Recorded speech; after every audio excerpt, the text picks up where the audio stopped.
Bismillahirrahmanirrahim. Assalamualaikum warahmatullahi wabarakatuh. Halo semuanya, perkenalkan nama saya Fadiyah Labibah Amaura dari Prodi Tasawuf dan Psikoterapi dengan nomor NIM 0702062331. Oke, kali ini kita akan membahas tentang sesuatu yang sangat penting sekali, dan apabila kita mampu mengolahnya dengan baik, kita akan berada di puncak kebahagiaan tertinggi kita.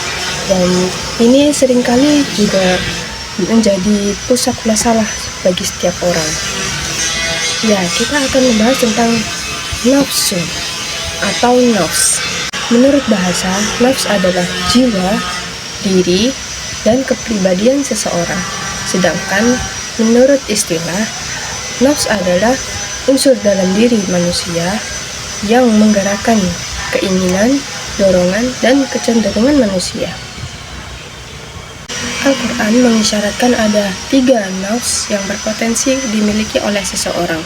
Yang pertama ada nafs al-ammarah, dan yang kedua ada nafs al-lawamah, dan yang ketiga ada nafs al-mutmainnah. Oke, kita akan membahas yang pertama, yaitu nafs al-ammarah, tingkatan nafsu yang paling rendah. Nafs al-ammarah atau jiwa yang buruk ini tidak pernah menyesal atas kesalahannya, dan nafsu yang masih dalam angkara murka dan masih nyaman untuk melakukan kebejatan. Allah mengingatkan bahwa berusahalah untuk mencapai nafs yang paling tinggi atau nafs al-mutmainnah dengan mengingat dan berzikir kepada Allah. Apabila kita tidak bisa mencapai nafs yang paling tinggi itu, setidaknya kita mencapai nafs al-lawamah, nafs yang menyesal bila melakukan kesalahan. Jangan sesekali kita patuh kepada nafs al-ammarah ini, karena nafsu ini yang memerintahkan kita untuk berbuat dalam hal keburukan. Dan ketahuilah, di hari kemudian kita semua akan menyesali dosa-dosa yang kita perbuat dalam kehidupan dunia kita.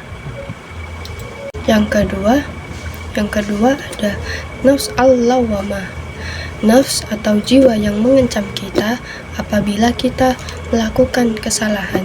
Dan bila melakukan kesalahan itu, kita langsung mengingat Allah dan kita langsung sadar dan memperbaiki kesalahan kita. Al-Quran mengisyaratkan orang-orang yang bertakwa apabila disentuh oleh bisikan syaitan, mereka ingat lalu mereka sadar. Yang ketiga ada nafs al-mutmainnah.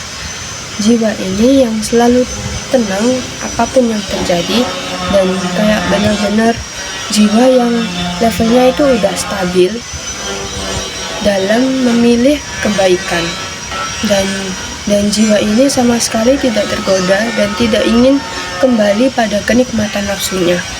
Allah menekankan pada surat Al-Fajr yang artinya, wahai jiwa yang tenang, kembalilah kepada Tuhanmu dengan ridho dan diridhoi. Hal itu adalah seruan dari Allah kepada orang-orang yang beriman untuk kembali kepadanya dengan rasa puas setelah mendapat keridhoannya. Nah, setelah kita mengetahui tingkatan-tingkatan nafsu tadi, kita pasti bertanya-tanya, bagaimana sih mengendalikan hawa nafsu kita? Sebenarnya sih mengendalikan hawa nafsu ini nggak mudah, teman-teman. Namun para sufi telah mewariskan cara-cara luar biasanya untuk melawan godaan hawa nafsu. Dan yang pertama ada mujahadah. Mujahadah ini istilahnya bersungguh-sungguh dalam melawan hawa nafsu kita. Rasulullah SAW bersabda, pejuang yang sejati adalah mereka yang berjuang melawan hawa nafsunya demi Allah. Para sufi percaya bahwa mujahadah ini adalah langkah awal kita untuk memerangi hawa nafsu kita. Imam Al-Ghazali pernah berkata, jiwa harus dilatih sebagaimana hewan liar dijinakkan. Dengan latihan kesabaran, hindari reaksi spontan terhadap godaan, seperti misalnya saat ingin marah, tahan diri kita, tarik nafas, dan pikirkan dampaknya setelah kita berbuat hal yang buruk itu tadi. Dan yang kedua ada zikir. Zikir yang konsisten adalah senjata bagi orang-orang yang mukmin untuk melemahkan hawa nafsu kita dengan mengingat Allah secara terus-menerus. Allah Subhanahu wa taala berfirman, "Ingatlah, hanya mengingat Allah Subhanahu wa taala kita dapat menenangkan hati kita." Dan hal tersebut membuat kita memiliki hati yang kokoh dan nafsu yang tunduk pada perintah Allah. Yang ketiga, kita harus menghindari syahwat yang berlebihan.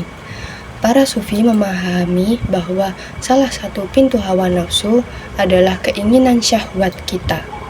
Hindari melihat hal-hal yang haram, baik secara langsung maupun melalui media. Dan saya menemukan salah satu kasus di dalam jurnal yang membahas tentang judi online.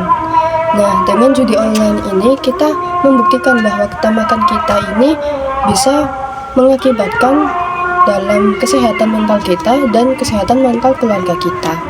Dan itu saja yang bisa saya bahas, dan sebelumnya saya mohon maaf untuk pembahasan yang sangat singkat ini, dan saya mengucapkan terima kasih. Wassalamualaikum warahmatullahi wabarakatuh. Bye.